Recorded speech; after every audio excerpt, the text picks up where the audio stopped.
something happened, just disappeared. Krishna wanted to protect his devotees. So he wanted to go deal with Jarasandha and get those kings released, his devotees. And around the same time, a messenger came from Indraprastha, from his dear devotee Yudhisthira. Yudhisthira wanted Krishna to come and preside, participate in and preside over the Rajasuya Yoga. This is in Dwarka, so Krishna turned to Uddhava. Uddhava, what should I do? You're always very wise. He gave his solution. And so on.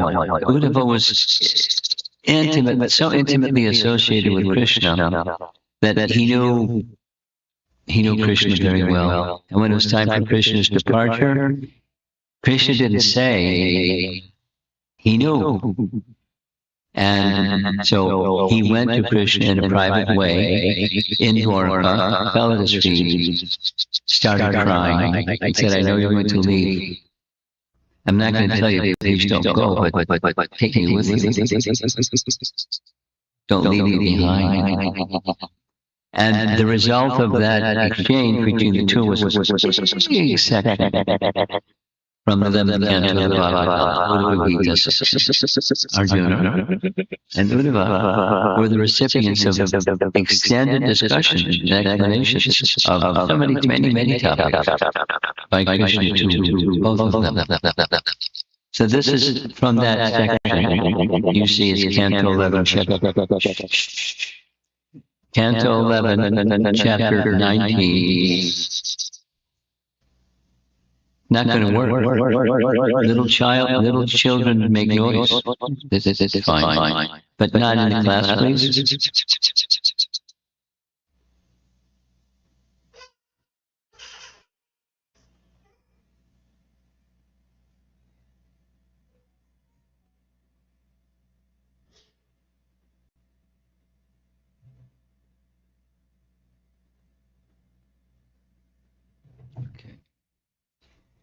Here's the translation of the verse.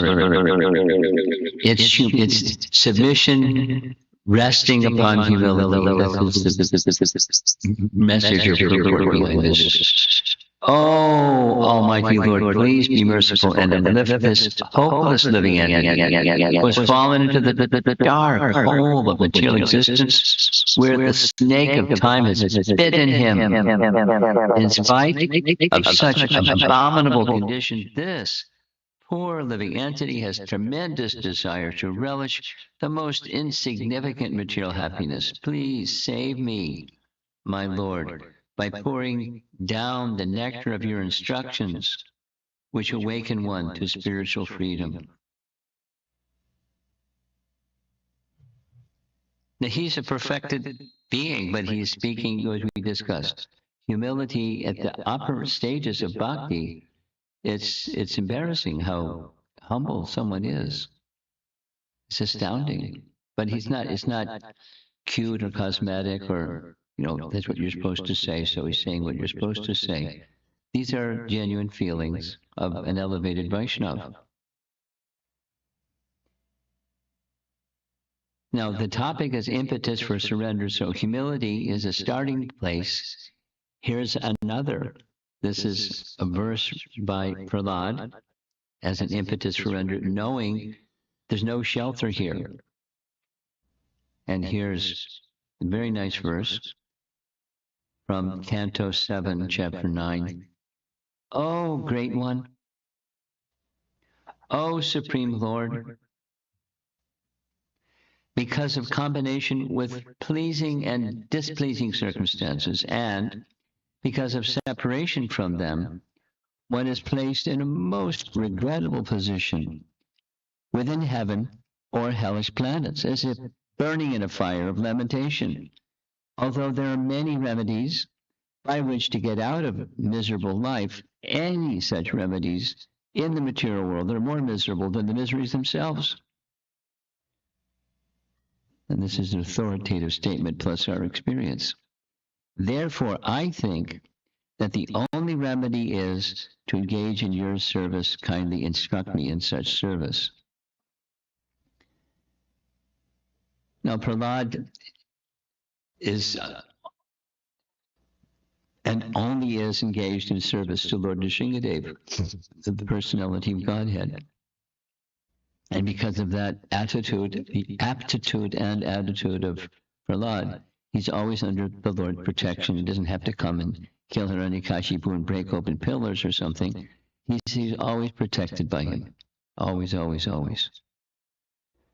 And at the same time, this statement here is recognizing the material world is not a place of shelter.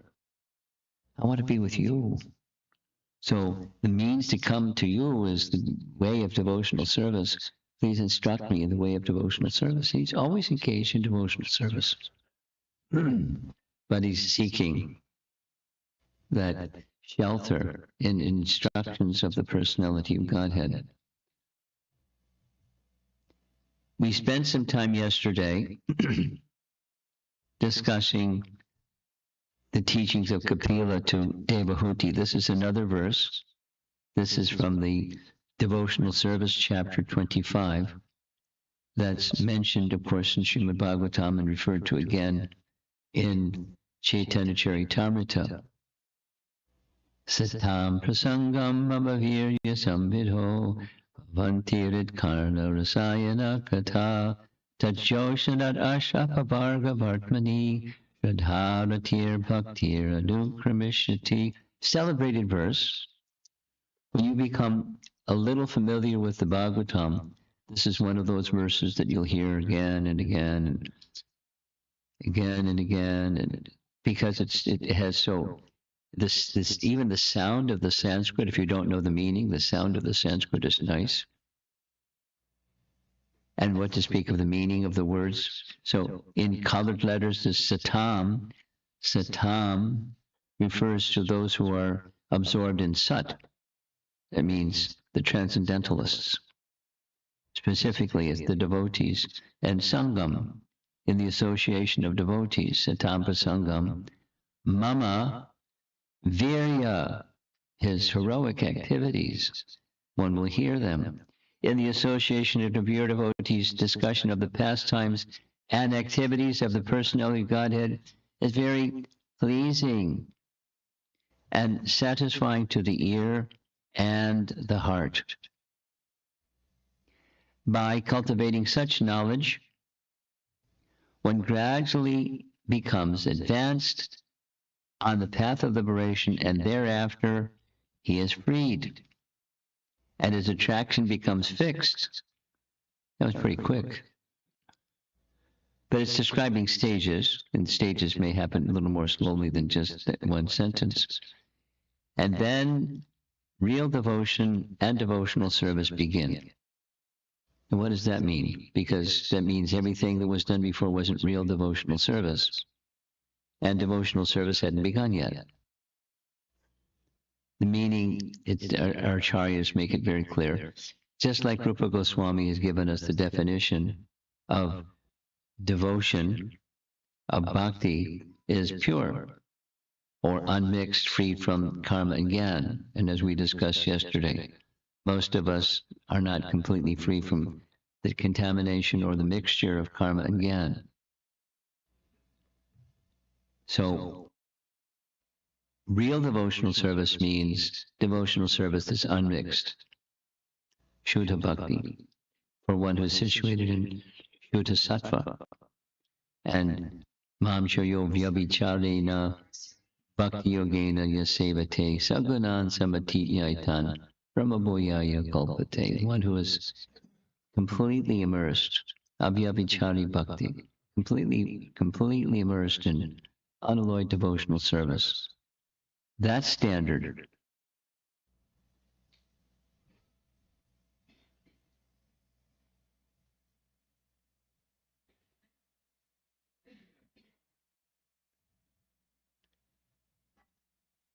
Everything's going to be all right. Just everyone would be happy. I'm happy. Are you happy? Oh, good. Look like you're unhappy. So, Impetus for surrender is understanding the glories. And how do you understand the glories of the absolute truth of the Supreme Person? It's by the hearing process. And by this hearing process, slowly, these two things, the covering becomes removed and the original consciousness becomes restored. Slowly. And gradually one becomes advanced on the path of liberation, freed from material entanglement. Nishtha, his attraction becomes fixed, and then going forward further with devotional service. Very similar idea is discussed by Chaitanya Mahaprabhu in his discussions with Sanatana Goswami. This is a photograph of Benares. Do we have any newer people here? Anyone needs an introduction to Rupa and Sanatana Goswami? You all familiar with Rupa and Sanatana Goswami? Very good. Sanatana Goswami was a great recipient of mercy of Chaitanya Mahaprabhu in Benares. And there's a very large section of Chaitanya Charitamrita. This is a verse that's from that section called Sanatana Shiksha. Both in Puri as well as in Benares, extended discussion, training, instruction, lengthy, with Sanatana Goswami took place. And nicely recorded in Chaitanya Charitamrita. This is a verse from Chaitanya Charitamrita, from that section. Krishna Bhakti Janma Mula Haya Sadhu Sangha. Krishna Prema Janne Tenho Puna Mukhya Anga. Translation. The root cause of devotional service to Lord Krishna is association with advanced devotees. Even when one's dormant love for Krishna awakens, association with devotees is still most essential. As happens sometimes in the scriptures, it happens also in this discussion with Sanatana Goswami, where Lord Chaitanya is describing the totality of living entities, and then they form like the base of a pyramid, and the pyramid gets narrower and narrower and narrower, and up and up and up in higher stages of consciousness. He's going to take him into the highest stages of consciousness. And starting at the very, very bottom, there's so many living entities in so many different species. And some of those living entities are in a two-legged form, a human form. And some of those living entities are civilized and some are not civilized. Then he gives a description what civilized means. It's following the codes of Varnashram, dedicating one's activity to the satisfaction of Vishnu. And then of those, that keep going up and keep going up and keep going up. So when the dedication of oneself to the service of Vishnu goes up, it's from not just the association of brahmanas that give instructions in the process of varna and ashram.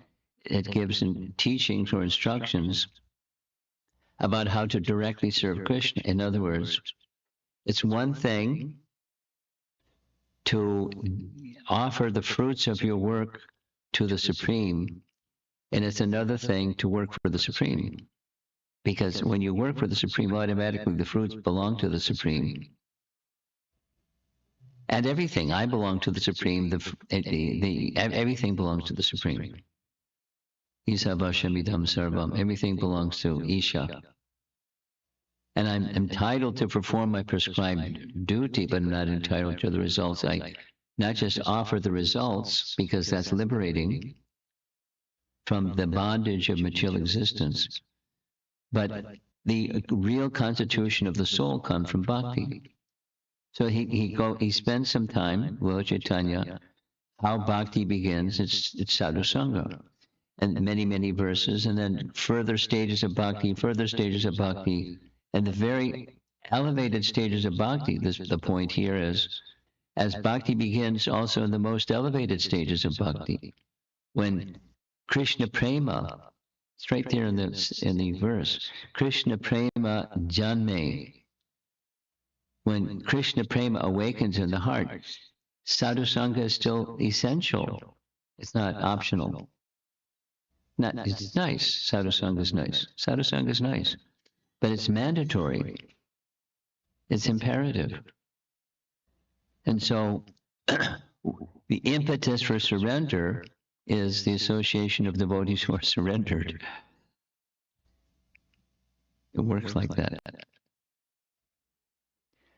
Fire ignites fire. Bhakti ignites bhakti. And in that association, then there may be some opportunity to understand more deeply about Krishna's qualities. In the same section, this is Lord Chaitanya again to Sanatan. Whenever an experienced person develops real knowledge of Krishna and his transcendental qualities, he naturally gives up all other engagements and renders service to the Lord. Giving up all other engagement doesn't mean you become a renunciate. It means your life has only one center, not multi-centers. Bahushakha, Yanantasya, not that kind, the many-branched kind of life, but a very singular kind of life, focused on the personality of Godhead, whatever the varna, whatever the ashram. Very singular focus. That's advanced position of one who is engaged in Krishna's service. And hearing of the transcendental qualities of Krishna is an impetus to reach that stage. And Chaitanya Mahaprabhu says that Uddhava gives evidence concerning this. So now, the little suspense. What's the evidence from Uddhava that Lord Chaitanya is referring to?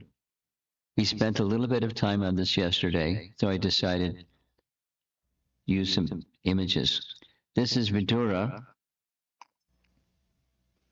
Who was Vidura before he was Vidura? What was his past life? Yamaraj. Yamaraj. And Yamaraj got cursed by a sage. Long story, but it's right in Mahabharata. And he was cursed to take birth as a Sudra because of XYZ circumstances. The sage cursed him. So he became Vidura as the son of a maid servant. And in that circumstance, the painting is showing what we heard a little bit about yesterday. When Krishna came all the way from Dwarka to Hastinapur to make a peace offering, because that was Yudhishthira's desire. Let's not have a war between cousin brothers. Let us have peace. Can you be the peace messenger? Can you try to work it out? So Krishna came.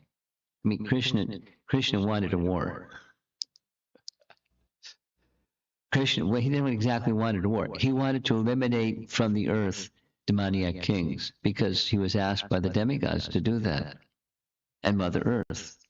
So that was, he wanted that the demoniac kings be eliminated. But he came as a peace mission because he knew that they wouldn't. He knew that they wouldn't. And especially the one that wouldn't is Duryodhana. Anyway, long story short, Duryodhana, when Krishna came, he refused and said this and said that and said the other thing. And there were others in the assembly, learned persons, a number of learned persons described in Mahabharata, that spoke very strongly to Duryodhana in opposition to his let's have war idea.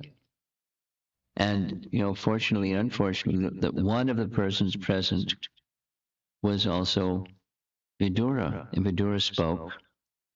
And rather than lashing out at the Brahmanas and other wise personalities, grandfather Bhishma spoke, and so many sages spoke, he lashed at it, spoke very, very harshly and cruelly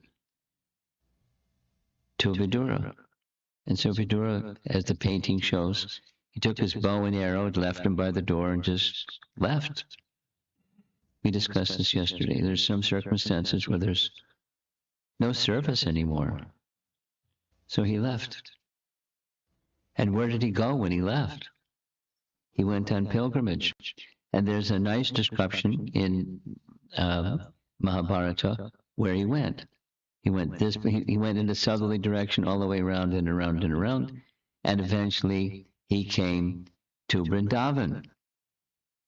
And according to the section in the Canto 3, Chapter 1, when he reached Vrindavan, by the bank of the river Jamuna, he saw Uddhava. We discussed this. And when you see Uddhava, you have to think of Krishna, because he's immersed in Krishna consciousness. He's immersed in Krishna thought. He's immersed in Krishna bhakti. He's Krishna, Krishna, Krishna type of personality. And so Uddhava was asked about Krishna by Vidura. And as you know what happened, Vidura, he hit his Krishna button and he just went into a trance. And he was just lost in remembrance of Krishna because he was so affectionate to Krishna, and he knew that Krishna had departed. Because we saw that other painting way back in Dwarka, he knew that Krishna was going to depart, and Krishna had departed. And what are your feelings when someone that is your life and soul and they've departed? There's sorrow and grief, and he was just lost in that emotion. And at the same time, he had so much respect for Vidura that he struggled and came to external consciousness. And then he spoke this verse that's being referred to by Chaitanya Mahaprabhu. It starts, the first line, celebrated verse. It's referred to hundreds, plural, hundreds of times in our Acharya's writings. It's describing the sister of Bhakti. Who's the sister of Bhakti? Putana. Putana and Bakasura were brother and sister. So, aho, Bhakiyam stana kala kutam. That's how it begins. And Uddhava's exclamation, aho, is, alas, how wonderful it is. Putana, the sister of Bakasura, wanted to kill Krishna by smearing deadly poison on her breasts and have Krishna take it. Nonetheless, Lord Krishna accepted her as his mother. And thus, she attained the destination befitting Krishna's mother. She went back to Godhead. She not only went back to Godhead, she attained the position of an assistant of Mother Yashoda in the spiritual world, in Goloka Vrindavan. Of whom should I take shelter but Krishna, who is most merciful? So this is an example given by Chaitanya Mahaprabhu to Sanatana Goswami of the impetus for surrender, knowing Krishna's qualities. And in this case specifically, it's the quality of Krishna's mercy. And is there a limit to the quality of Krishna's mercy? How far do you go? I mean, she came to kill him, and she came in a disguise, as if she had shape changing abilities. She was Kechari, means witch. It's a very nice discussion. Very nice discussion. Witches, I had this discussion with the devotees in China about Putana, the Krishna's killing of the demons in Vrindavan. When we did the Putana chapter, I asked them, are there such things as witches in China? The answer was, oh, yes. And, then I asked, what is it known? They break a branch from a tree and they fly on the branch of a tree in the sky. Same thing. Same thing. They said, the Northwest China today, they're witches. They have the black art of flying in the sky. So that's what she did. She zoom, zoom, zoom. She was sent by Kamsa to find the eighth child of Devaki and to kill him. And because she was gifted, she was very strong, and so she saw this child and she thought maybe that's him. And so she changed her shape to look like a goddess of fortune, like a celestial lady with ornaments and beauty, and didn't look like a witch at all. She looked like super duper glamour lady. And because of her appearance and her demeanor and everything else, she walked right into where Krishna was and tried to do her dirty business to kill him. But Krishna knew, and Krishna killed her, and the whole story. But when not only Krishna killed her, but he accepted the mood or the role in which she came, which was as mother, and gave her a position as mother, nurse, Mother Desoda's assistant in the spiritual world. And so, this is the message on the screen here. Understanding the quality of Krishna's mercifulness, it knows no limit. Who would want to take shelter of anyone else? I mean, not that it's one of those poetic expressions. It's not that Vidura was contemplating maybe there's somebody better person to take shelter of than Krishna, because Uddhava himself, or Vidura himself, is a great devotee. We'll hear some more as we go along this evening. And here's another nice example. Another nice example is when Krishna entered Mathura. Krishna was invited to come to Mathura by Kamsa, because Kamsa sent this demon, that demon, they all failed. So he decided, I'll make the arrangements and I'll have him killed right here in Mathura. It wasn't a very intelligent move, but that's what he did. And he sent Akrura to bring Kamsa, to bring Krishna to kill him. Because he knew, Akrura is a trusted man and a good minister and so forth and so on. And he's part of that same royal family. And so he sent Akrura. And when he reached Mathura, many things happened, but one of the things that happened is shown on the screen here. He was greeted by a florist. Now, some people have very simple occupations. There were lots of flowers in Mathura or in UP, and he just gathered flowers and put the flowers together and made flower garlands. That was his occupation. He wasn't a rich man. But he knew Krishna was coming because he had heard all the way from Mathura. He had heard something about the glories of Krishna. And so he saved his very, very best flowers to make a very, very special garland for Krishna, waiting eagerly to see Krishna. And the words that Krishna spoke, those of you that like Sanskrit, you can look very closely at the words spoken by the florist, and they're almost identical with the words spoken by Krishna to the washerman. If you would be so kindly offer, in the case of the washerman, kindly offer some nice clothing, because we've come from the village, we're entering the city.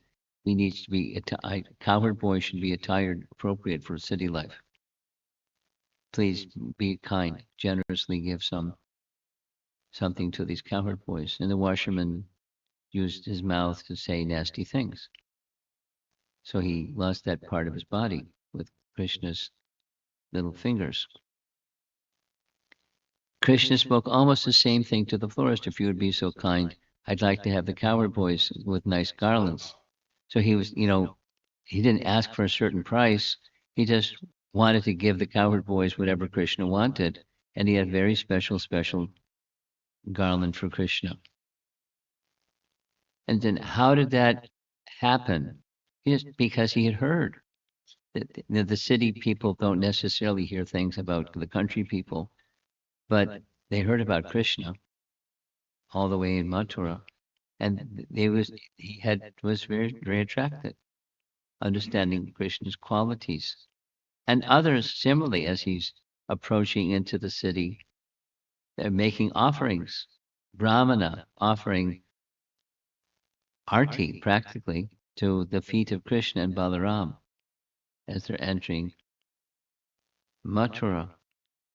And towards the end of the afternoon, they came across Trivikra.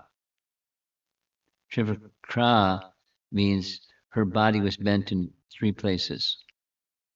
There's a sage named Ashta Vakra, whose body was bent in 8 places. Shiva's body was bent in 3 places. And she had a very simple service. Every day, she would make some sandalwood paste, and she would take a plate that had the sandalwood paste and some flowers and apply the sandalwood to the forehead of Kamsa. She was a servant of the king.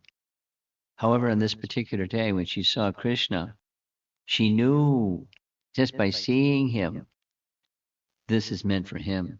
And so she approached him directly and requested permission to apply sandalwood on his forehead. And for that service, we'll see in a moment, Krishna stepped on her toes, put his tips of his finger, the same tips of fingers that cut off the head of the washerman, the tips of his fingers under her chin, and lifted her chin, and boop, her crooked body became straight. And according to Krishna book, Prabhupada writes that she is an expansion of Krishna's Bhu-Shakti, which is nice to know. What's Bhu-Shakti anyways? Bhu-Shakti, Bhu, it refers to the earth, and Shakti refers to a potency. So Krishna's potency that manifests the earth, or the power of the earth to manifest what the earth manifests.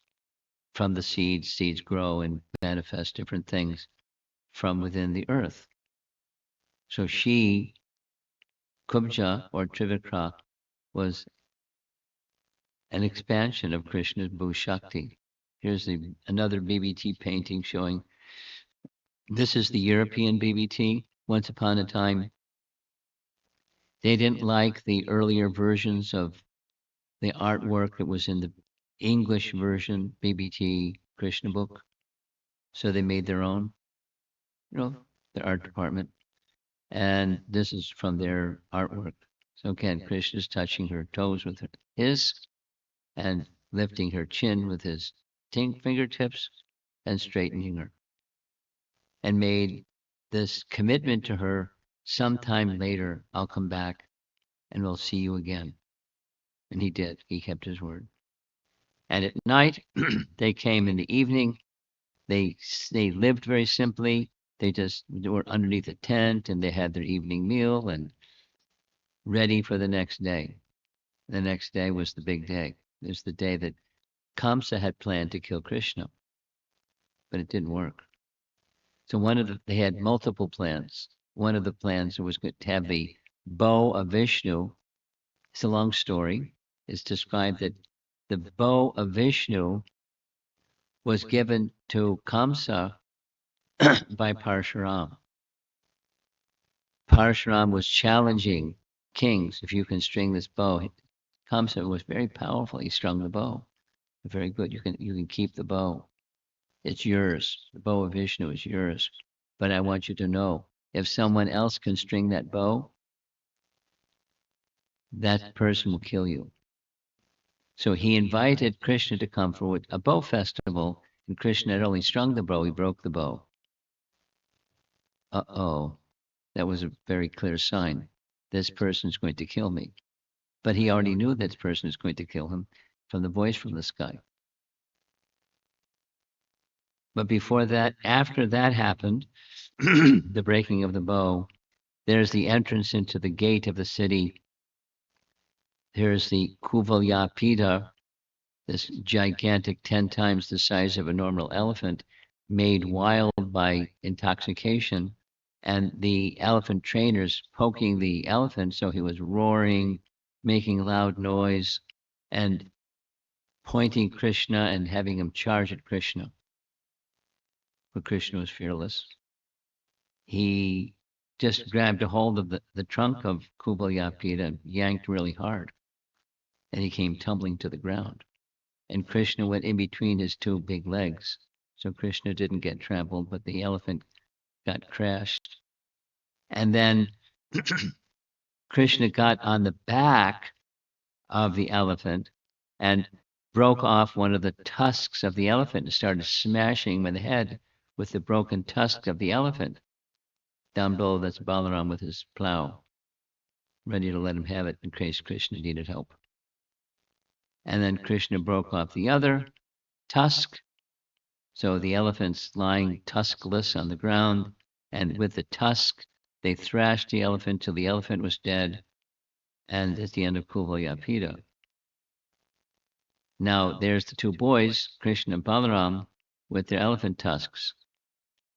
And they're now making their way to the step 2 of the plan to kill Krishna. And the plan to kill Krishna was that there were these two celebrated wrestlers. You see in the back, they had 3 brothers. And the wrestling match was unfair. This John, look at those muscle-bound guys fighting against, an 11-year-old boy. Make piece of cake to finish the little 11-year-old boy. But Krishna and Balaram took them on, and we're going to take a closer look. See the beads of perspiration coming down. Krishna staring very intently at the eyes of Chanura, and he smashed him and thrashed him. And then the other 3 brothers, they came jumping up onto the wrestling dais, and they were finished quickly also. And then Krishna turned and looked up. Let's go back. There you see Kamsa looking down to see what's going to happen. So there he is, seated on his nice big seat, and Krishna looked at him like a lusty boy looks at a young lady. And Krishna jumped up and grabbed Kamsa and threw him to the ground and put him on the wrestling match. And with one stroke of his fist, he finished Kamsa. So there's Chandra and Mustika lying prostrate. Balaram's there's just watching the fun with his elephant tusk under his arm. Close up. This is beautiful BBT painting. I mean, the detail. I for some period of time, I was in the Boston Temple. I initially became a Hare Krishna devotee at the Boston Temple. And when I was in the Boston Temple, one of the reasons that I was so attracted to the place is the BBT wasn't the BBT at that time. It was ISKCON Press, one entity. So the art team consisted primarily, initially at least, of 3 artists, and then expanded when they moved to New York and then moved to LA. So the 3 team was Krishna, Muralidhar, Jadharani, and Bharadwaj. And they had the good fortune, as Prabhupada was dictating Krishna book, they had the transcribers transcribe it, so then the editors could edit it, and they could then publish the Krishna book. But the artists, they also got to hear. So they sat around together, listened to the Prabhupada's narrating Krishna book, and then they conceptualized the paintings that they would do. So I've just learned this from them. The system was, it was a team. Bharadraj would make the sketch.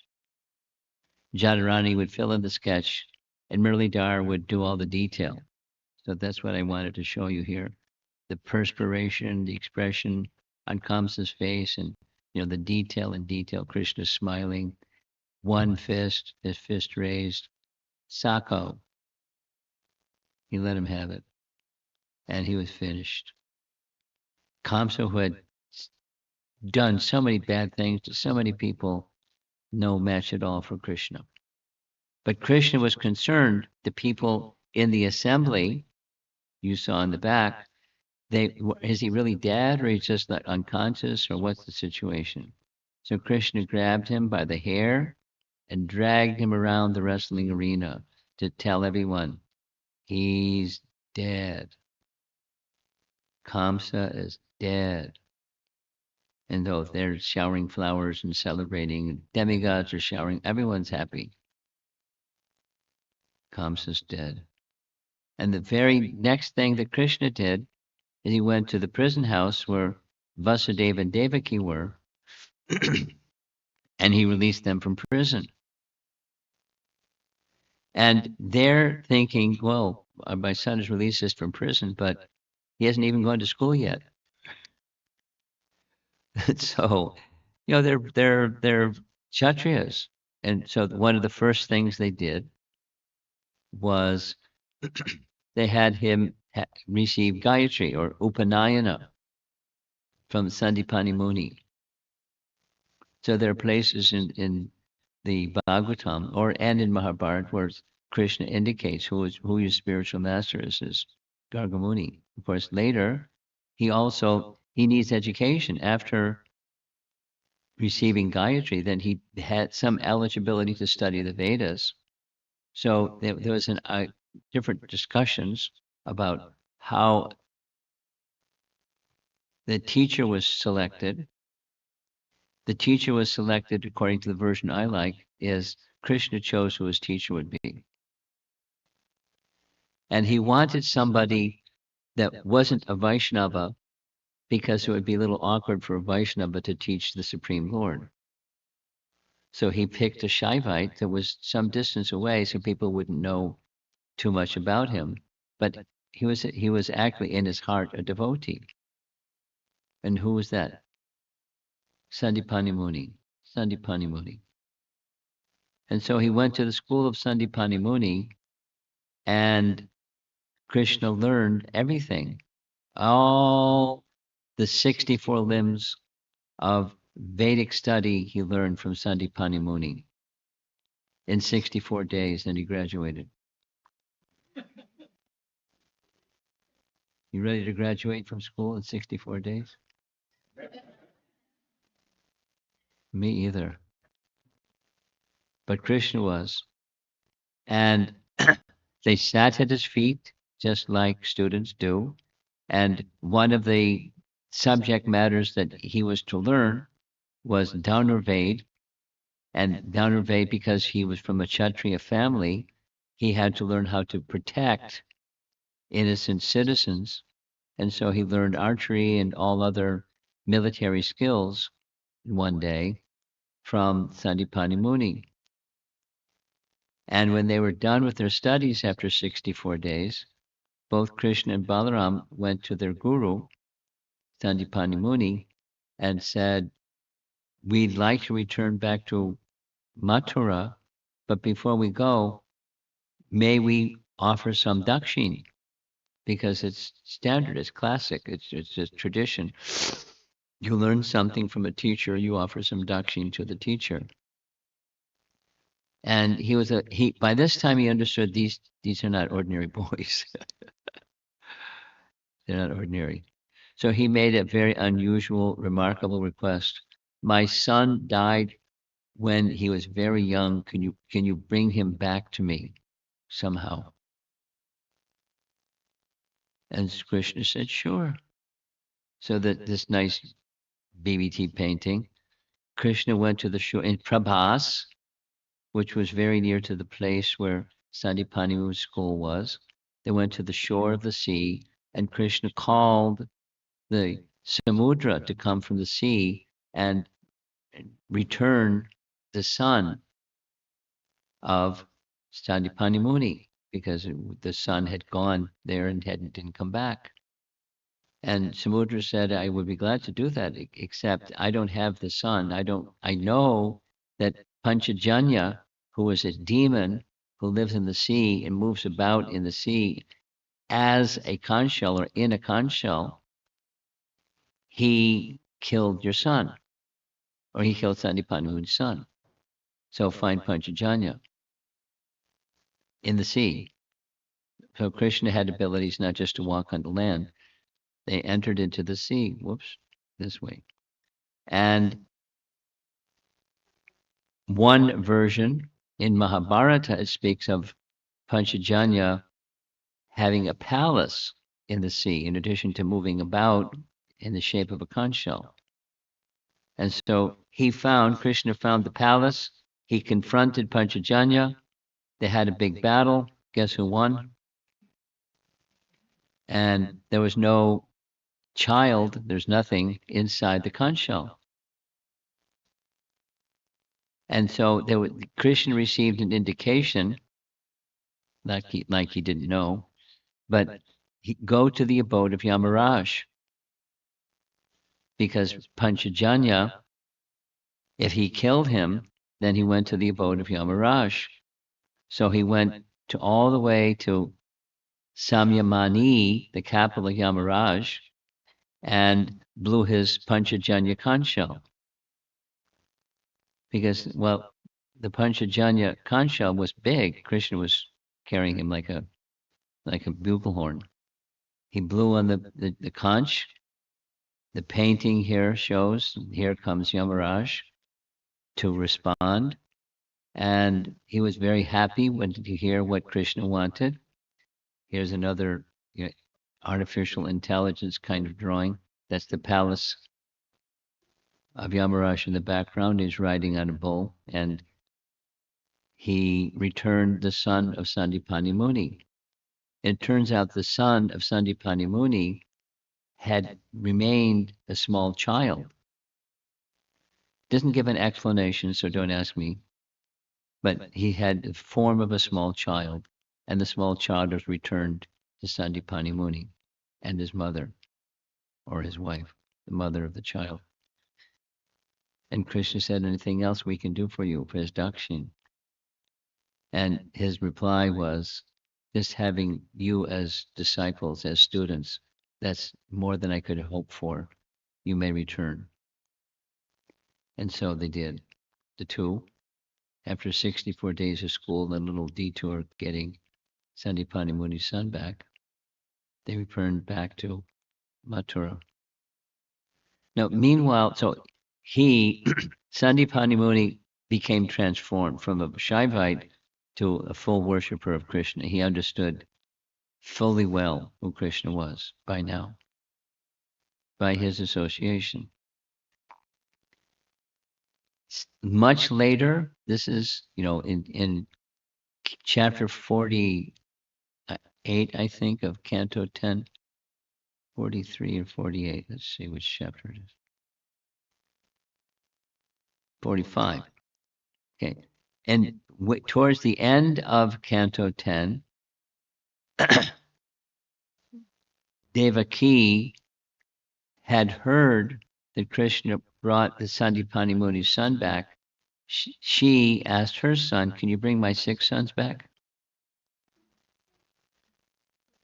Please? Sure. But it was a different journey this time. He went all the way to the abode of Bali Maharaj, who was at the bottom regions of the universe without all the detail.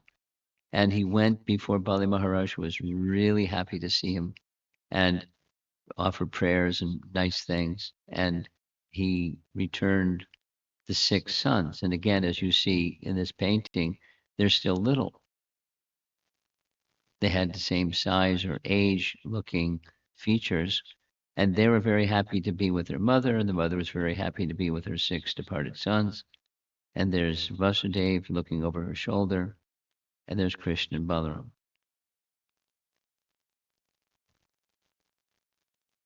So now Krishna is back in Mathura.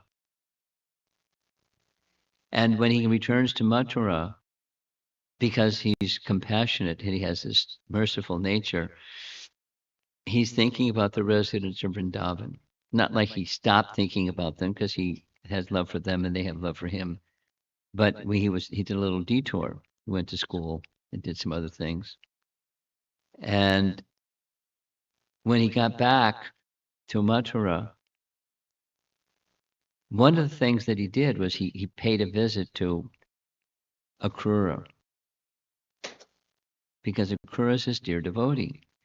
And another thing he did was he sent Uddhava to go carry a message to the residents of Vrindavan, particularly to the gopis, to let them know, I promised you I'll come back, and I have a few more demons to kill.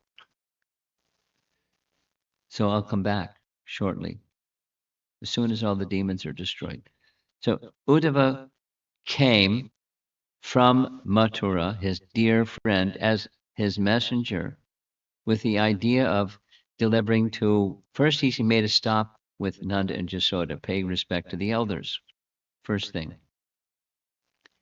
When he came to the home of Nanda and palace of Nanda and Yashoda, he was astonished. They were just tear-filled, bleary-eyed, looking out into the sky, like, when will Krishna come back? They were just immersed in Krishna thought. He was astonished. They couldn't speak. He introduced himself, I'm come on behalf of Krishna.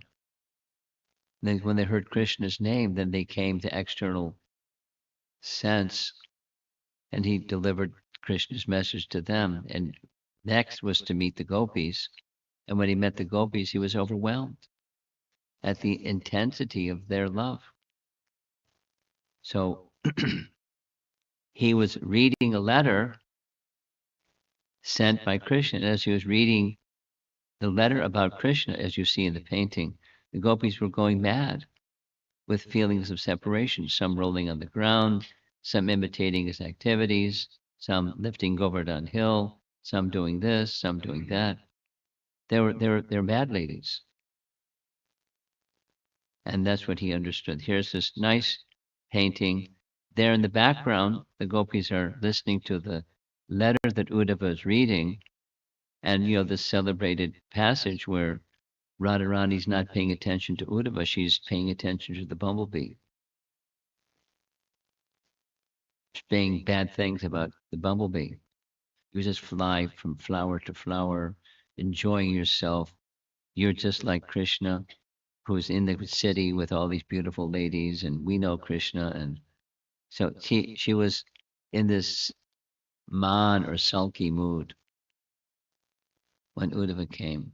And Uddhava was so amazed at the intensity of the love of the residents of Vrindavan, particularly the gopis. This has to do with the understanding the qualities of Krishna topic. So that was a bit of a detour, but it's the same section. We're going to refer next to a section where, again, Sanatana Goswami is hearing from Chaitanya Mahaprabhu about elevated stages of bhakti. Elevated stages of bhakti are enhanced or aroused, or impetus for those higher stages of bhakti is understanding the qualities of Krishna. As Uddhava understood, so also Akrura understood. This is a statement by Chaitanya Mahaprabhu to Sanatana Goswami. Lord Krishna is very kind to his devotees. These are qualities. He is very grateful and magnanimous, and he possesses all abilities. A learned man does not give up Krishna to worship anyone else. Similar to what Uddhava said, now Mahaprabhu is saying it again, and he's saying it in relation to Akrura. Again, third time. Akrura was a devotee of Krishna, and when he was sent by Kamsa, he thought, wow, this is really fantastic. I get to bring Krishna to Mathura so he can kill Kamsa. And he was just absorbed in thought of Krishna. This is what devotees do. And when he saw the footprint of Krishna in the soft sand of Vrindavan, he jumped from the chariot, got down, and offered his obeisances to the footprints of Krishna and offered prayers to the footprints of Krishna. That's Akrura. So when Krishna had come back, this is a detail I mentioned, when Krishna came back from school, one of the first places he went, in addition to staying with his mother and father, he visited Akrura, knowing that he's a great devotee. And here's what Akrura said about Krishna when he came back, chapter 48 of 10th canto. My dear Lord, you, this is qualities of Krishna, you are very affectionate to your devotees.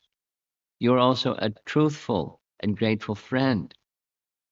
Where is that learned man who would give you up and surrender to someone else? You fulfill all the desires of your devotees, so much so that sometimes you even give yourself to them. Still, you neither increase nor decrease by such activity.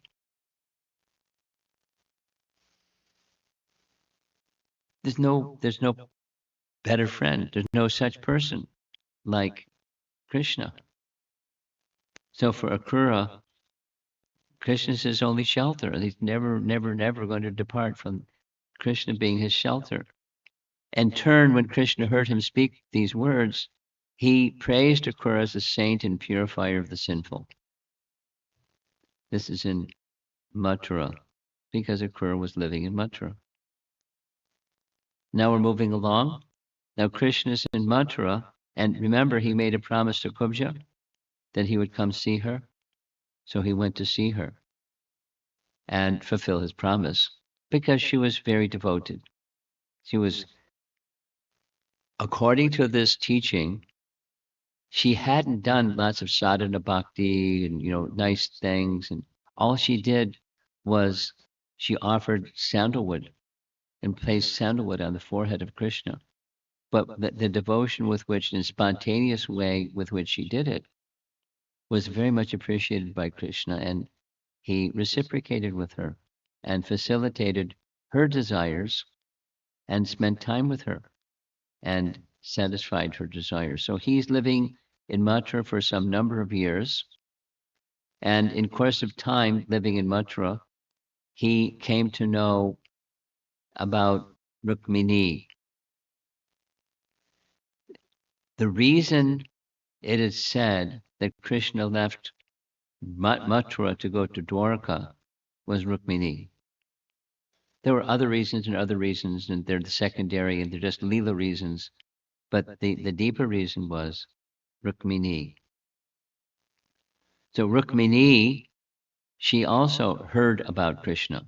She hadn't met him, but she was the daughter of a king.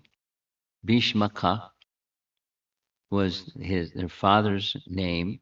And in the Vidarbha province, so she was also known as Vidarbhi. And according to the scriptures, she was a direct expansion of the goddess of fortune. Jiva Goswami says she's a plenary portion of Radharani. So she's a very special personality.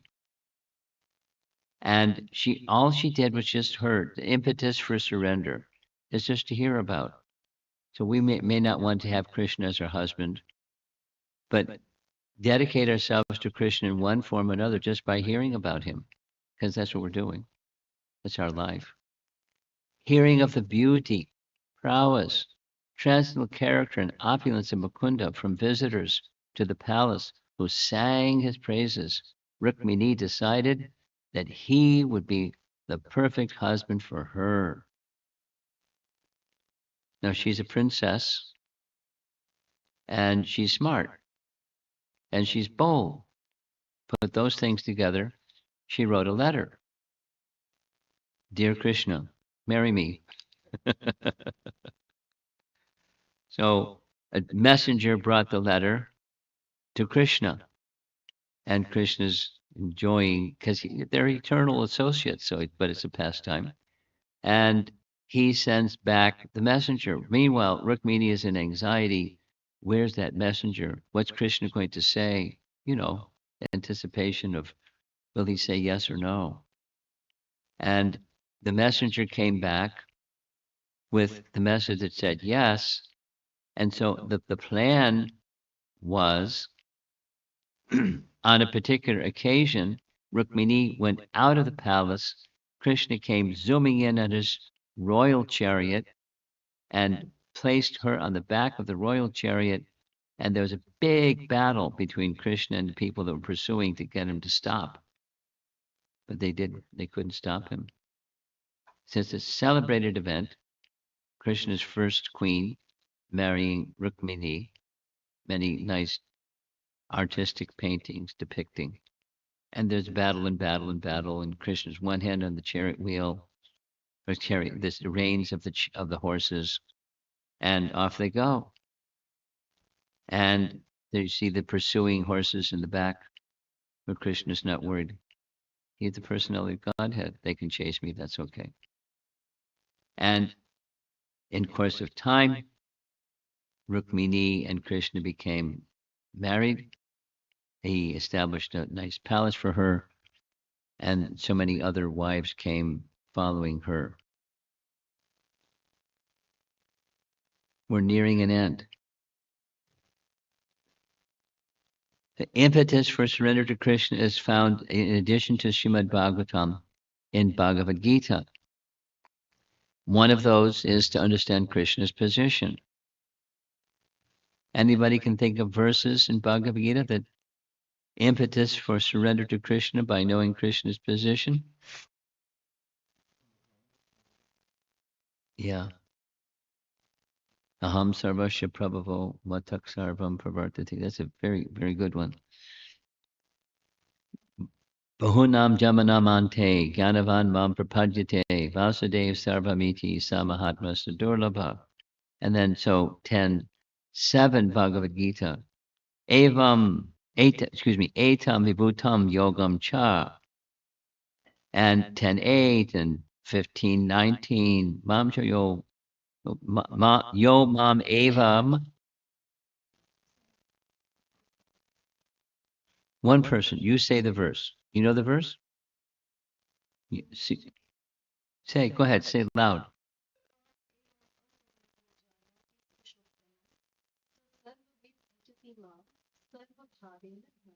Sarva bhavena bharata. If we know Krishna's position,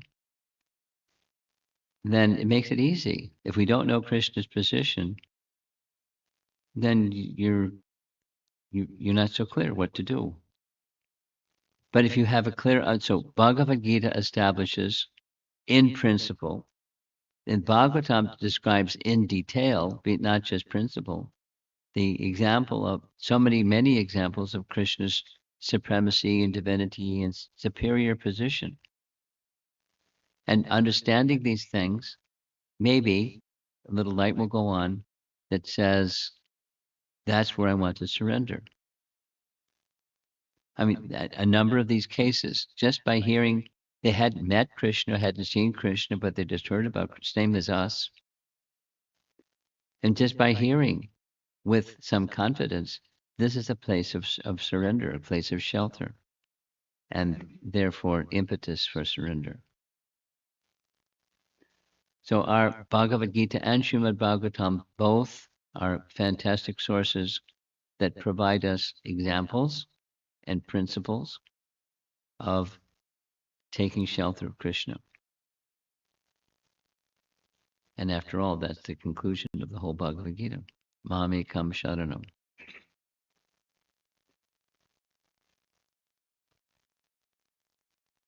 So let's see if there's some discussion. Depending upon the discussion, I think I'm going to decide the topic for tomorrow.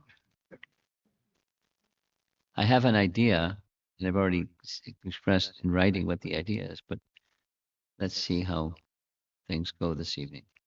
We may change the channel. Yes.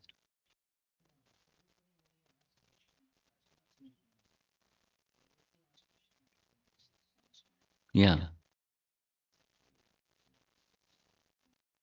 Yes. Yes. Oh, they were purified. Purified.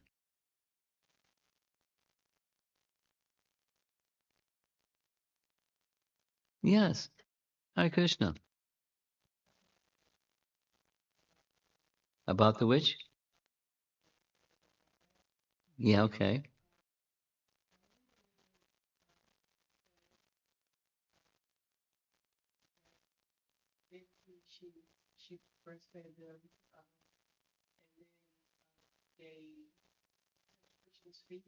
Yeah.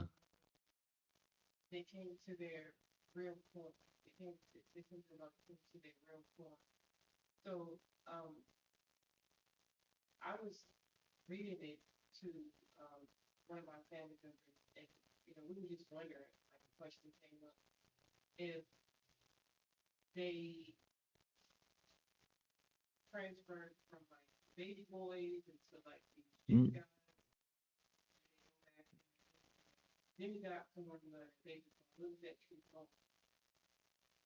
The true form is not a demigod form. Demigod form is another category of a temporary form.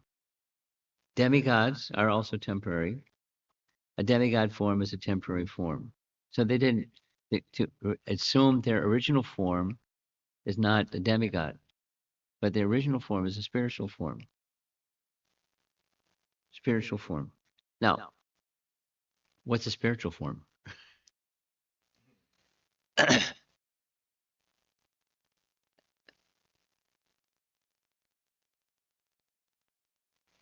There are different understandings of what a spiritual form is. Primarily, just at like Prabhupada's very simple example, like simple. Our I have a sweater on. The sweater has two sleeves, right arm and left arm, because the body has right arm and left arm. And similarly, as the clothes are covering the body to shape the body, so similarly the soul has form, and the body is a covering of, like the shirt. It's a verse from Bhagavad Gita. It's just a covering of who we really are. So the spiritual form means who we really are, and who we really are is, yes, a spirit soul, but it's not just this spark. It's a spark, but the spark that has form. And what's that form, please? That's the question. What's that spiritual form? The spiritual form is an eternal form to be discovered or revealed to each one of us. But as we have bodies, and bodies can transmigrate through different species, etc., higher, lower, and somewhere in between, the soul doesn't change. And that means spiritual form doesn't change, but it's covered. And it can be in a little seed like stage, but it can also be fully manifest. So, back to your question, they manifested their original form, means a spiritual form. Exactly what was that spiritual form? I had this nice discussion, as I mentioned yesterday. Uh, Vrishabhanu would pick me at the airport. I was waiting for a while because he was a little delayed, and so I had a conversation with Garuda Prabhu. So, but it's not Garuda, it's Garuda, not Garuda, but it's Garuda. No, elongated. Anyway, so he's a Sanskritist, and we had this very fascinating discussion. He's a he's a he's a devotee, but he's also very scholarly.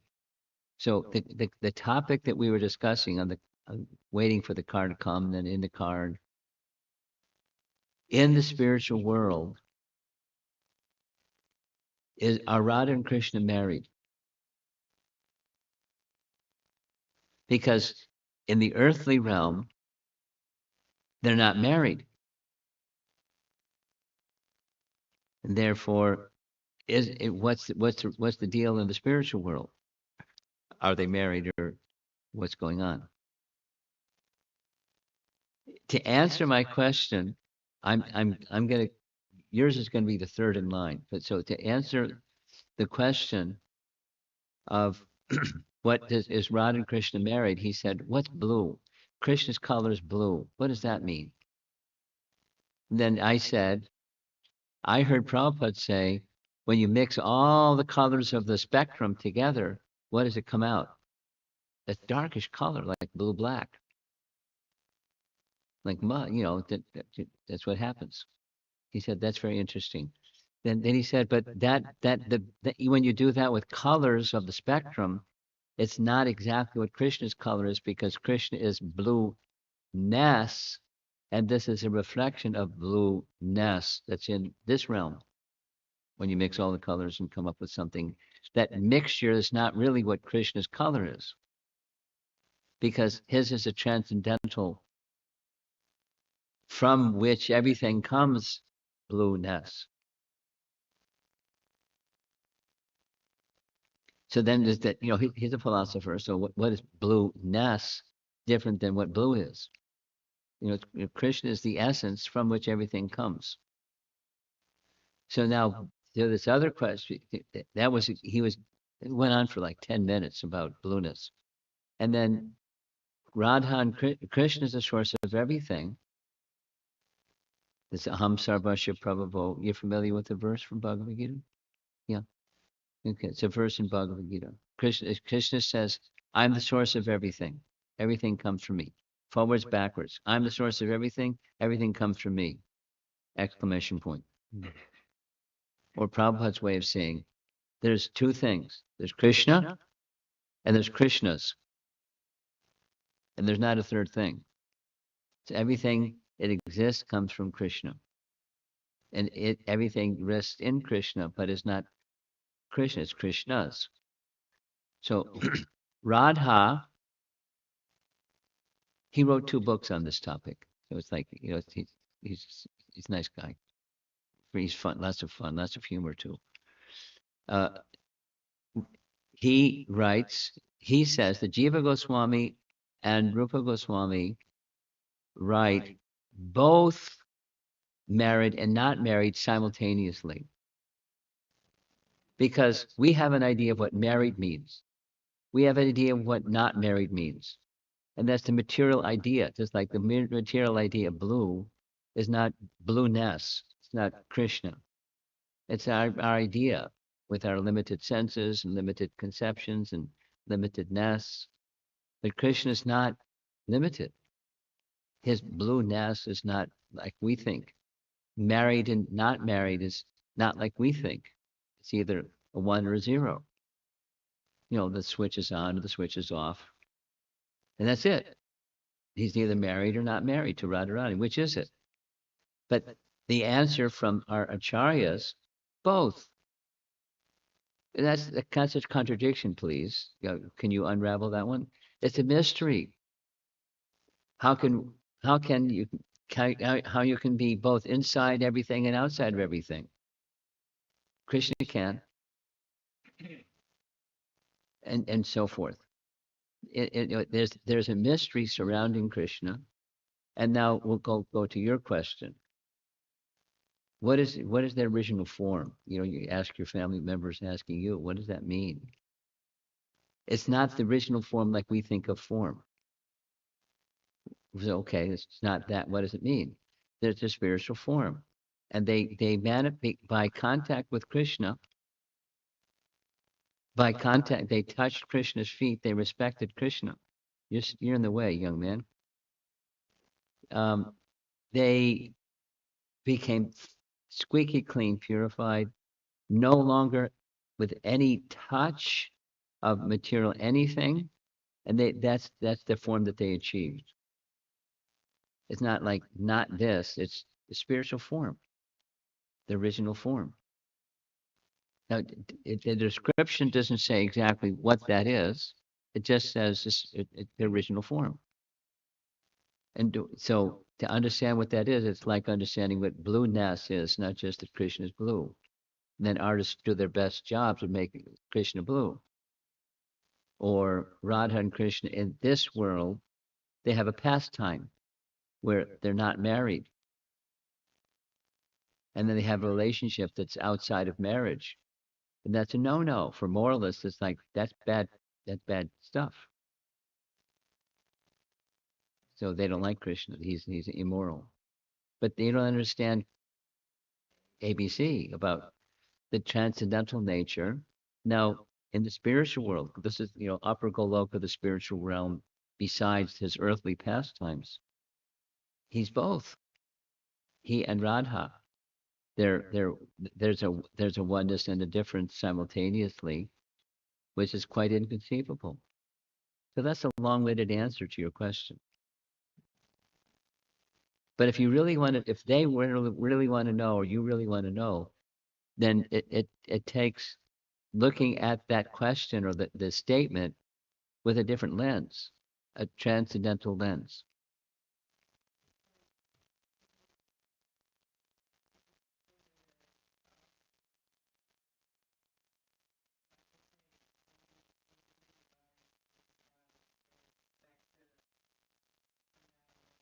Yes.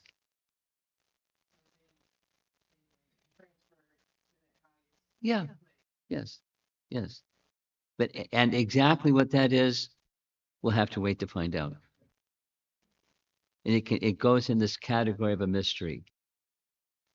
But it's not. There are transcendentalists who have that realization. Rupa and Jiva Goswami are examples that have that realization. What that form is, that's of the spiritual world. But it's not anyway. There's you can say what it's not, but then what is it? It's not this, not this, not that, not the other thing. What are those forms? And it's otherworldly. With our little binary processor, we can't sort it out. The mind can't imagine. It's inconceivable. So it goes into this realm that's the inconceivable realm. But we can hear about it from Krishna himself. We can hear about it from realized souls.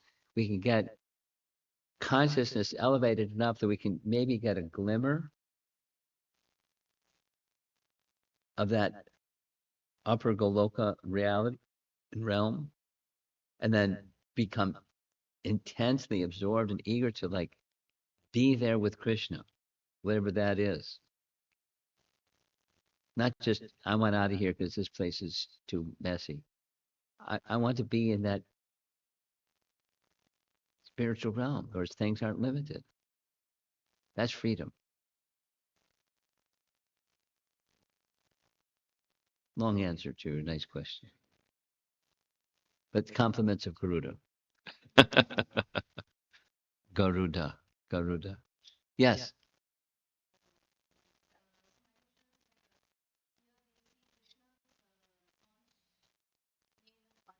Yeah, that's right. Yes, he did. No, the demon lived in a conch. That was like his house. Not exactly lived in not a house. He moved about in the sea in that conch shell. That's what it said in the scripture. And no, what did Panchajanya look like outside of the conch? We had a little artist depiction. It was like this guy coming out of the conch. Oh, Haribo. But who knows what he actually looked like? We don't know. But one place says he had a palace in the bottom of the sea.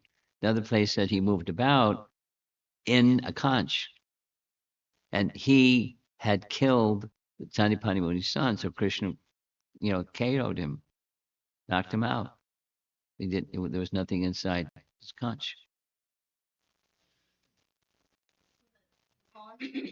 It's the same one. Same. No, not the demon, the conch of the demon. Yeah, yeah. That got the conch. Ah, sure.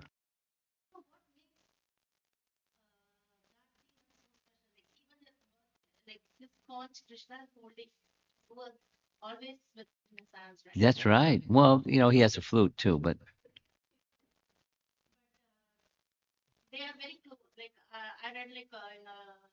he became purified by that just similar to her question. The boys that came back, like his question, Kam, Krodh, Lodh, Hamada, Matsarja, they're enemies of or obstacles on the path of bhakti, and they were destroyed. So, but then they came back, and they became purified. So the conch was not the house of Panchajanya, but the shell, but the Panchajanya became purified, and the conch became sanctified just by Krishna's touch.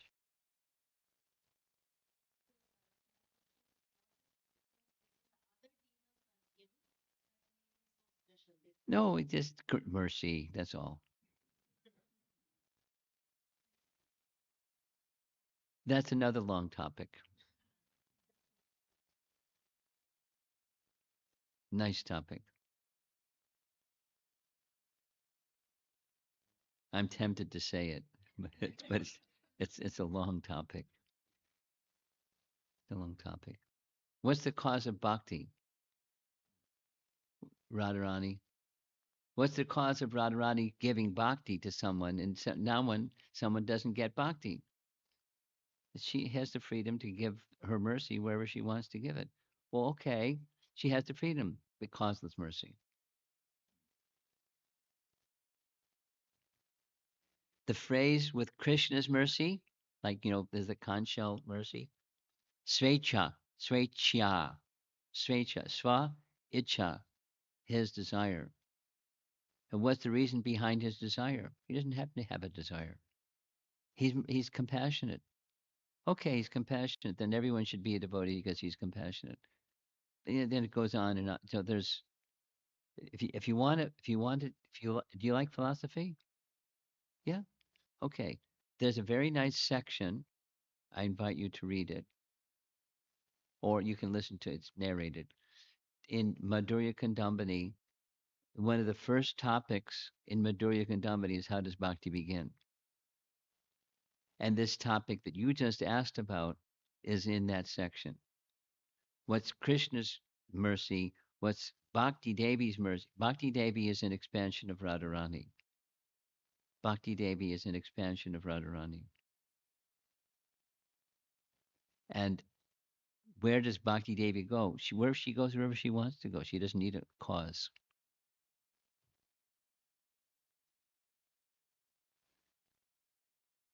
Yes. Yeah.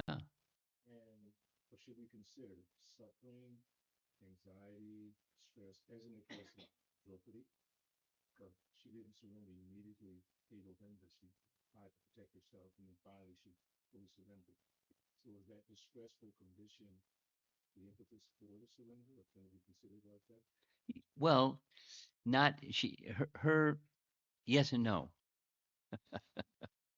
Meaning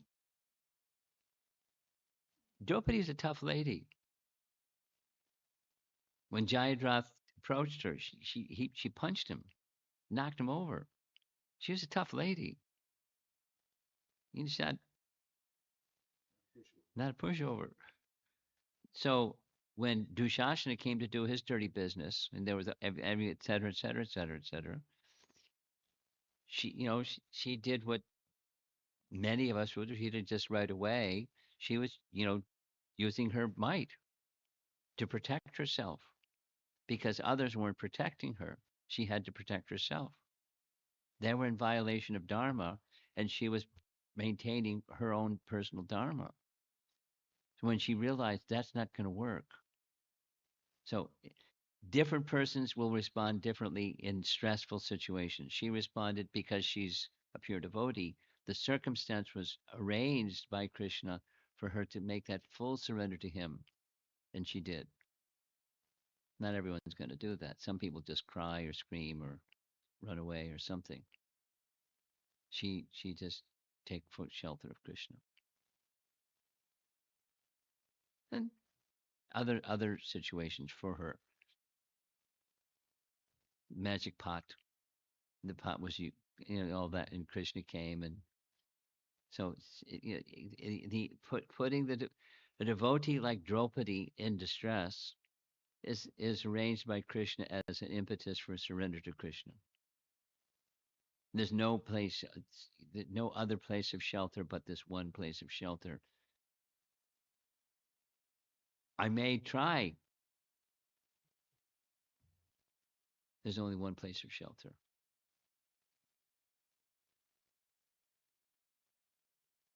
Okay. Yes. What's which?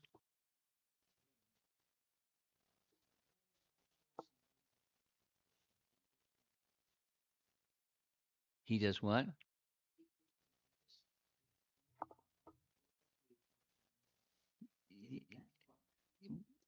Well, there's the impetus for surrender, and there's the surrender.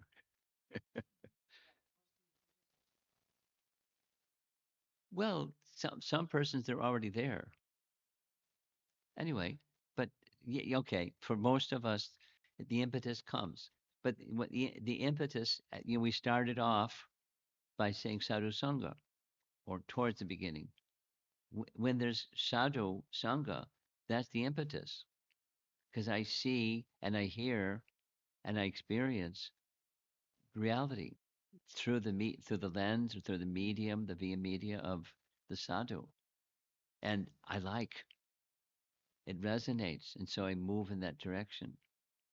So sadhu sangha, generally and commonly, that's the main impetus, is somehow or other that this yadrichaya word, somehow or other, get good association, get mercy. So that's impetus. You want to counter that? Sure.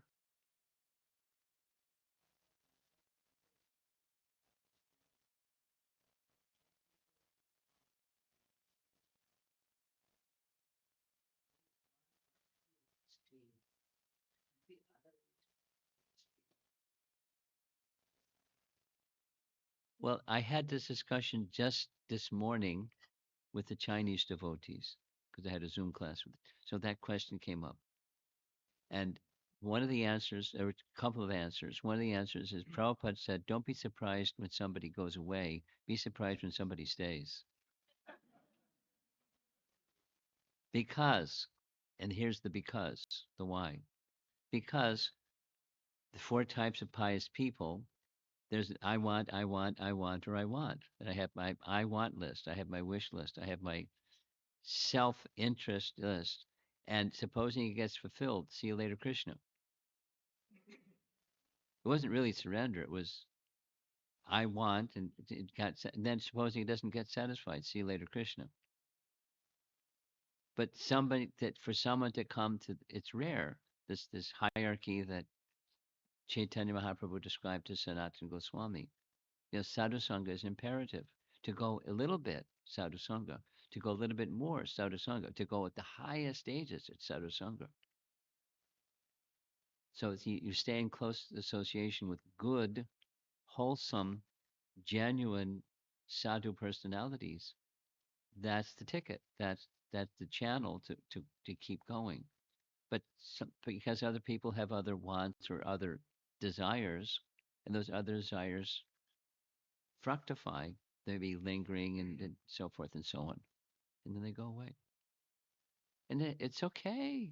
I mean, it's not nice, but it's okay that they made that much progress, eternal benefit. And then there's another situation that's I plan to address this coming weekend. You know, there are people that are around for a while, and then they don't seem to progress. The saying, this is as a traveling sannyasi, I hear this question. The words are different, but that's similar. I'm chanting and I'm reading, but I don't feel I'm making much progress. I've been chanting and reading for X amount of time, and I'm still in the same place, or not even in when I first started. Why and what to do?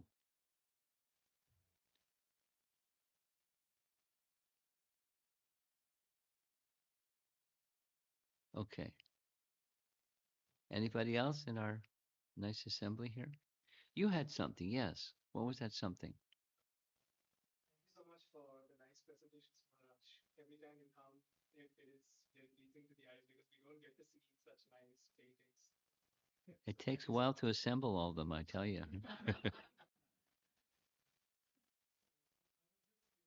like the Sandipini and Devaki, their requests were to bring back their children. Uh-huh. So being in the association of Krishna, and when Krishna is asking, "What do you want?" Why are they still exhibiting symptoms of attachment? Why not? But the whole topic is we have to surrender so that Ah. Now, should we say that Devaki wasn't surrendered? She's a mother. Surrendered mothers, it's not like, oh, my child can come or go, it's okay. That's a surrendered mother. See you later, no problem. That's not a mother. She has, instincts as a mother. It's not just material. What can one be a surrendered mother? Turn the question around the other way. Can one be a surrendered mother? Yes. And if you're a surrendered mother, is there some affinity or some attachment to the dependent? Of course, you wouldn't be a suitable mother if there wasn't. Now, that Krishna is there to return those dependents. Her understanding, she saw from the very get go. Four-armed Vishnu, that's her son.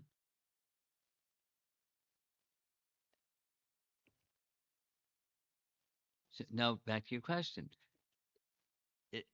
We're supposed to become not attached, but she's showing symptoms like she's attached.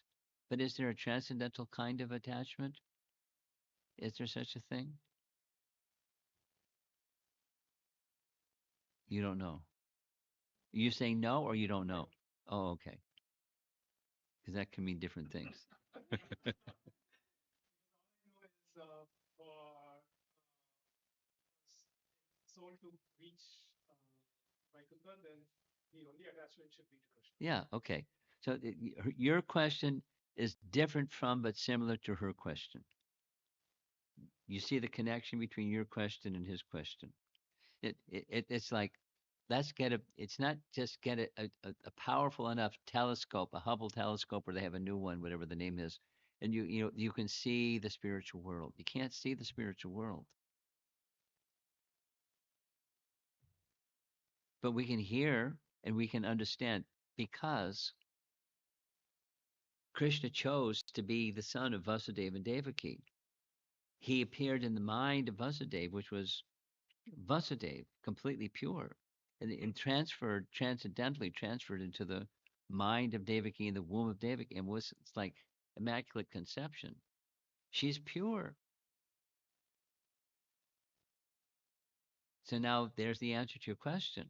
Exactly what that is, we can't see with our lens, but we can know by symptoms, lakshana, that she's pure. There's no even a touch of something else. How should we see it?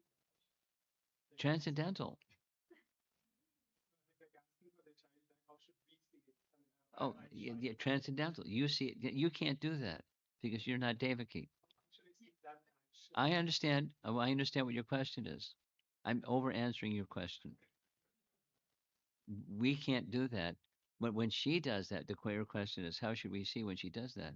It's a transcendental motherly emotion. Transcendental motherly emotions are real. The other is the imitation of the real. Hers is the real deal, and ours is the imitation of. And in the imitation of, we can say get a sense of the real, but it's not the same. Mothers are attached to their children. Children are attached to their mothers. It's like standard stuff. And there is a stage of transcendental. She's on that transcendental platform. So her attachment, how you understand it, transcendental. It's not worldly. You can say, well, it's not, but what is it? It's transcendental. It's beyond the touch of the three modes of material nature, beyond the influence of karma, beyond the influence of seeing something separate from the source of everything. She doesn't see like that. That's how you can understand. That's another, it's not within our experience, but at least in words or conceptually, we can understand. He's happy. He's doing this one now. Go ahead. So, trying to understand that point about attachments, mothers taking care of the children, fathers taking care of the families. So, when I think about that, I think about Arjuna and the responsibility that he had, which was, Krishna said, fight. Yeah. So I always think that fight meant, Prabhupada said 640 million people died in that battle. So he had to go back into the battle, even though he was in distress, and to make sure that all these people died, because that's what Krishna wanted. So he had to do that, which is a major responsibility, and think of Krishna. So can the mothers taking care of the children, fathers taking care of the families, whatever it might be, and at the same time think of Krishna? Does that make it? It's the exception. It's not the rule. The rule is binary, and then the exception is one and different simultaneously. Here's a little detail. It's a nice detail. Not only after Krishna spoke Bhagavad Gita, Arjun was clear and he did what he did. But on the 10th day, the 10th day, when Sikandi was put in front and the whole deal, and Krishna knew, Krishna reminded Arjun, you've given your word. You told us in King Virat's palace when the word was that Duryodhana said no peace settlement. You stood up and you said, if necessary, I'll kill Grandfather Beach. Remember that? Do it. And he was hesitating even after. After. Yeah. It's a transcendental emotion.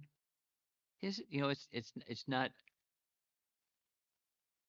about he's not in the bodily conception. One can say Krishna had him speak like that or feel like that for the transcendental emotion of anticipating something that's unwanted, but doing it anyway because Krishna wanted it. Maybe that one of those emotions or explanations can be there, but the affinity is a transcendental affinity. But that's not easy.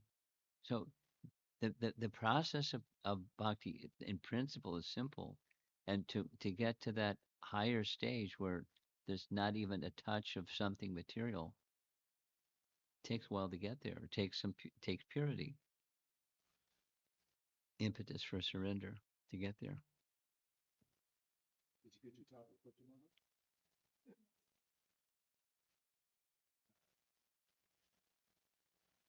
I wanted to ask sort of a question on, so let's say there is a devotee who fully surrendered.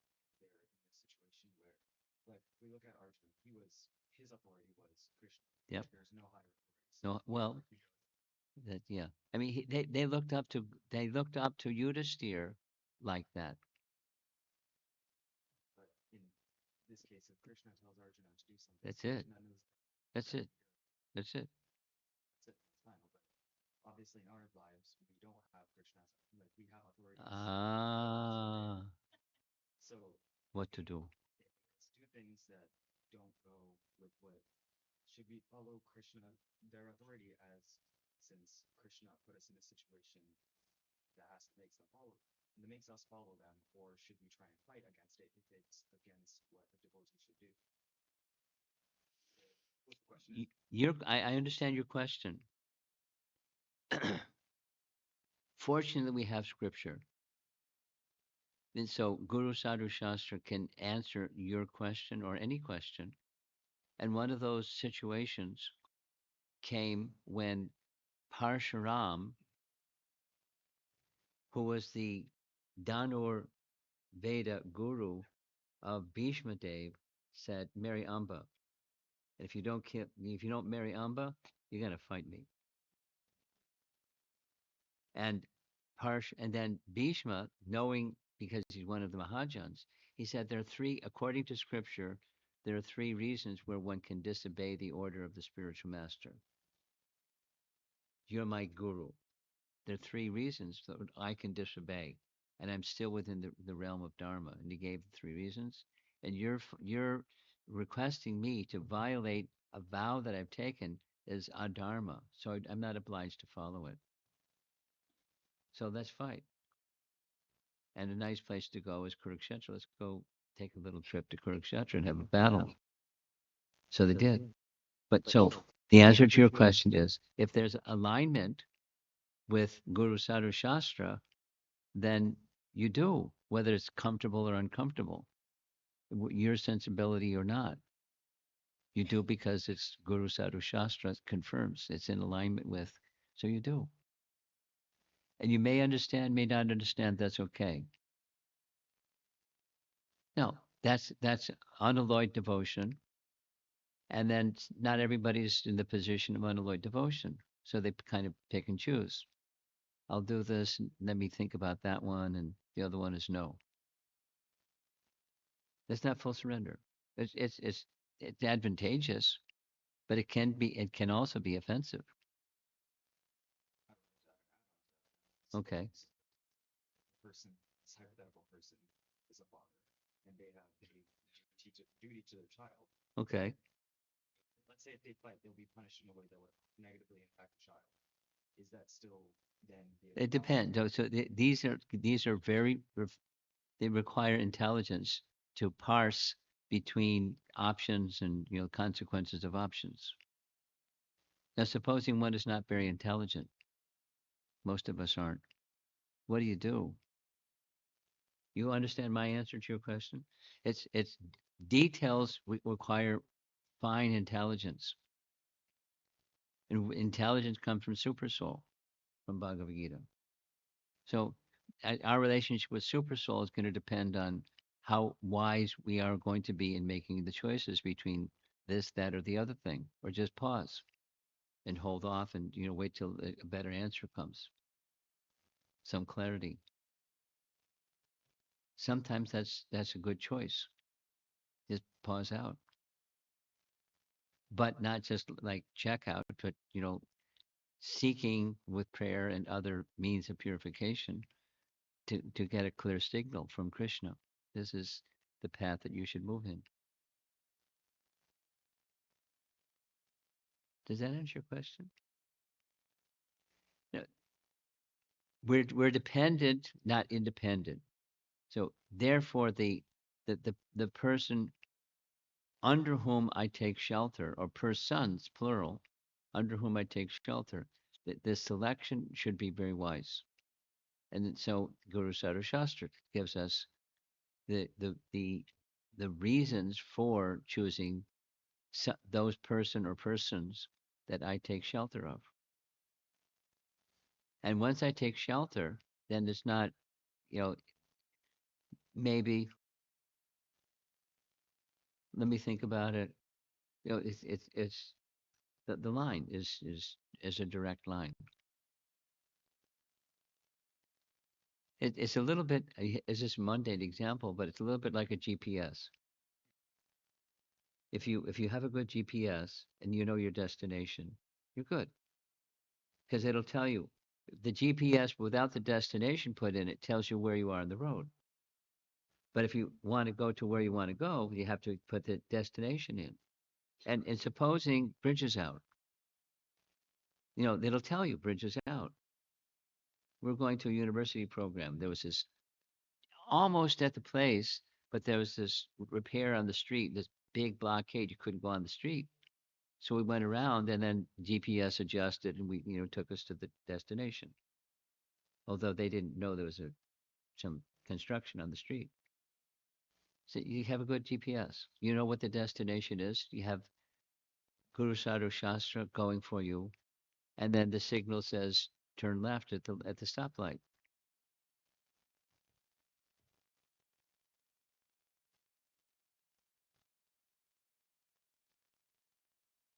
It's not blind following. There's a science to it all, but Representative Krishna has that power from Krishna to give the signal.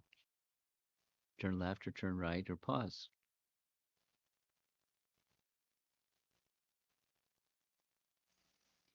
Okay. We're done.